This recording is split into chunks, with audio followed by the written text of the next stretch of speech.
Today's guest has a very impactful and inspiring story. From becoming a mother at the young age of 12 years old to now living out her dream of owning her very own vegan, neo-soul inspired coffee shop. Coming all the way from Virginia, y'all please help me welcome Luvs Hankins.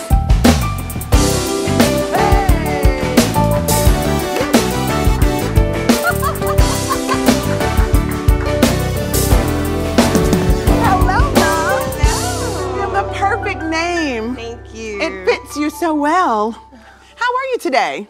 I am just wonderful. Glad to be here. Well, we are honored to have you here. I just wanted to pause for a moment because we got DC in the house. And then y'all know my music director is from VA. Oh, let's go. Yes. Hey. So yes. What part? She's like, what part? I gotta know. What part, Levon? I'm from Tidewater, like the Newport News area. My Virginia brother's Beach. Yeah, come on. Yes, yes. I love making these connections. It's a beautiful thing. Listen, so you have a very inspiring story. Let's start from the beginning, finding out you were pregnant in the 7th grade, Yes. love. Yes. So crazy, shadowy, dark time in my life. I was 11, of course, when we found out. We had went to visit family in another state, and I ended up being molested by a family member. My mom was adopted, so the family, they're not blood. However, they're still, yes. She grew up with the family. Right. And so then we got back, and I got sick, and my mom took me to the doctor. So is that how you found out? That's how we found out. So at 12 years old, you found out. At 11. Oh my God. I gave birth at 12. You found out at 11 and gave birth at 12 years old. Yes. Did you hide your pregnancy from your mom, or were you honest with her right away? She found out with me. Wow. So I got sick. At the time, we were like, oh, it's that mosquito virus. Oh, you know, whatever's going on, we're just gonna go, I had to go to the emergency room and, get checked out.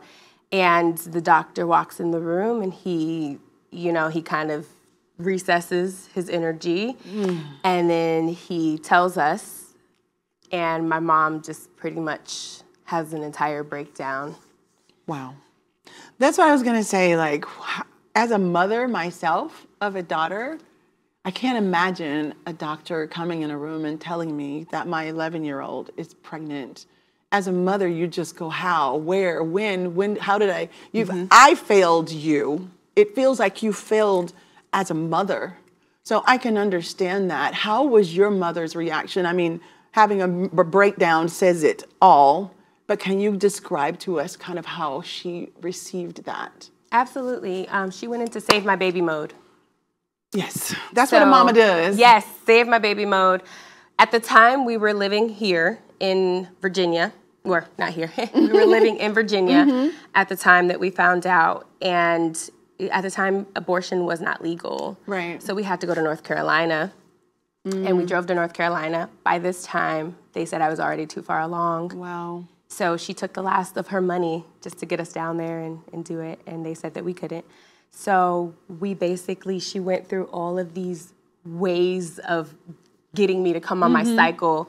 That didn't work. We were in the living room doing handstands. I was going to say, how do you do different ways to make you come on your cycle? This had to be very, very confusing time for you, and being that your mom was trying to attempt to do different things to help you get the baby, out of your body. For me, I was numbing myself. I'm in shock, so if I'm kind of like pausing, I'm just thinking as a mom, like, how could that even be handled? So you numbed yourself, and your mom just went into save my daughter mode. Because she had more to protect than just me. So how did she come up with all these different ways of you standing on your hands, and where did all of this come from? So my mom grew up in the country. She grew up in the Midwest during the 50s and 60s and 70s. So a lot of these were, that was the time where remedies were here. Have some apple cider vinegar and honey, and all of the what is it? old wives' tales. Yes, yes, The ways of... So she was doing whatever she had access to, which Correct. is, when I say you come from the country, that's a Southern thing we would do as well. So it's just all over. You use what's in your hands to try to remedy the situation. Talk about hiding your pregnancy and being bullied in school. That must have been really tough at 11, 12 years old, being pregnant and having to have classmates ask you questions. So, gratefully, this was July was when we went to visit family.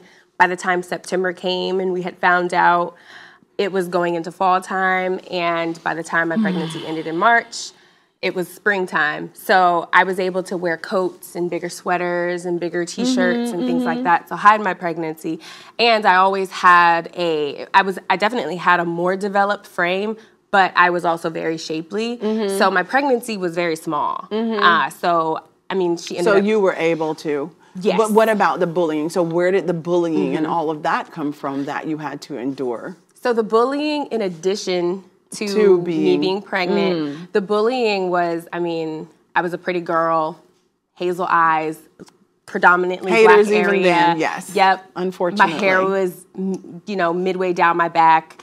I've always, I just had those European features that Black people tend to highlight and want because of what we have to go through in society as far as owning up, being up to those standards. And so I dealt with a lot of that. I dealt with a lot of people wanting to bash me and say mean things, especially females. Because men wanted me, I was, of course, developed. And so I just dealt with a lot of women who wanted to... You were overdeveloped for your age. And so, of course, men are looking at you like they want to be with you. After giving birth to your daughter, and let me just pause for a second and say, children are the most amazing gift God could give any of us. So I'm so glad that you were able to have your daughter.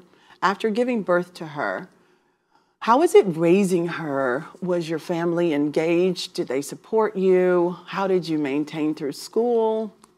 So I maintained school. My mom, super supportive. She... Oh, look at this. Hey! Yeah, she's practically my twin. She's beautiful. Thank you. Oh my gosh. Oh, she's beautiful. So from your village. Yep. So my mom, she was... I mean, we went through a few different narratives. So she's my niece, she's my little sister, all these different, narratives that I had to kind of navigate through. And again, at the time we were living in Virginia. So by the time she was about 2, we up and moved to Seattle. And so moving to Seattle, at the time, I didn't appreciate it. I ended up actually running away from home right before we were going to leave. Because, I mean, I had my friends. You didn't want to go, right? I didn't want to go. And I've always been a rebel. So, of running course, at away that is time. Devastating, though. Yes, it was. I mean, and, we had always moved. I grew up nomadically. So it's not like I wasn't used to moving. But it was this particular move that was devastating me because I was just now finding kind of, my way into my social, who I was socially. It wasn't probably the social route that I needed, though. At that time. Right. So moving to Seattle, we moved to Seattle in 2013 or 2014. So she was about 2. And when we moved there, we shifted the narrative to she's just my little sister. Why? Because nobody knew us there. We could move about our lives. Exactly, without questions. Right.